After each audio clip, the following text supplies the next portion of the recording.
There are two types of divorce: fault-based and non-fault-based.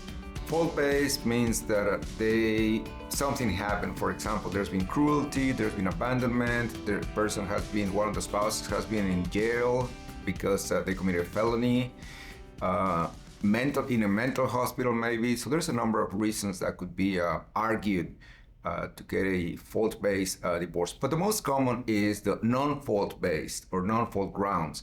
And essentially that means, hey, they gave it a try, didn't work out. The couple, the spouses, they would just like to move on with their lives, and they need to make a decision as far as their property, their kids, especially the kids. So that's something that if they can come to an agreement, the judge will grant the divorce, and if not, the judge will make a ruling about those things, property and children.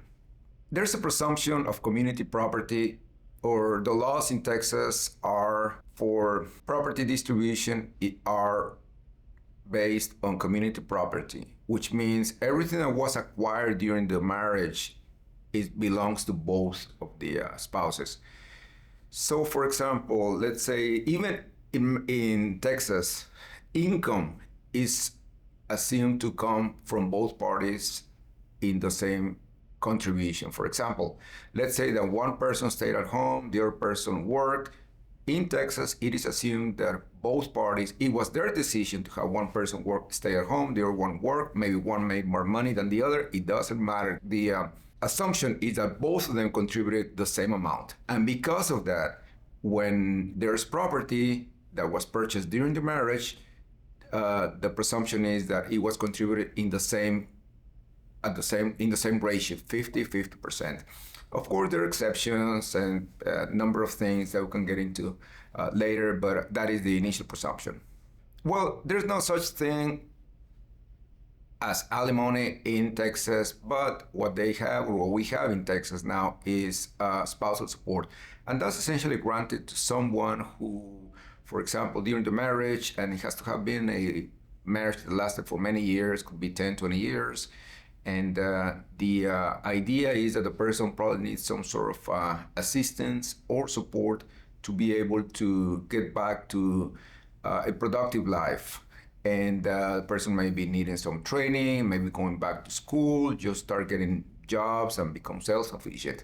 So because in those circumstances, the court may grant some sort of spousal support, which the other spouse would be required to pay.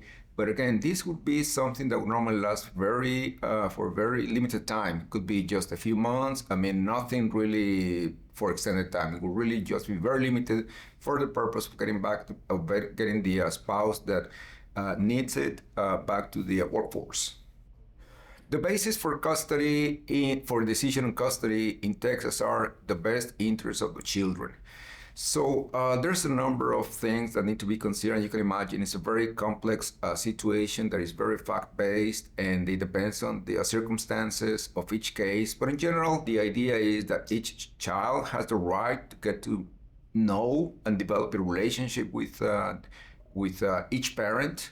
So the judge will, first of all, decide custody as far as where the person's going to be, who is going to be the parent, is going to be who's going to have primary custody. Conservatorship is the name that's used in Texas.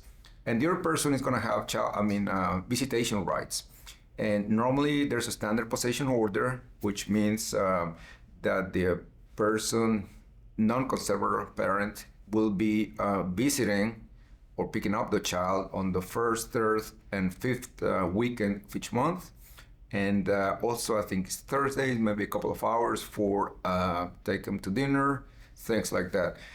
But in general, the idea is that unless there are special circumstances, like, for example, family violence, things like that, then the expectation is that there will be a parent having the primary custody of the child, and the other one will be having visitation rights. Also, the parent that has visitation rights normally will be required to pay child support to the parent who has main custody of the child.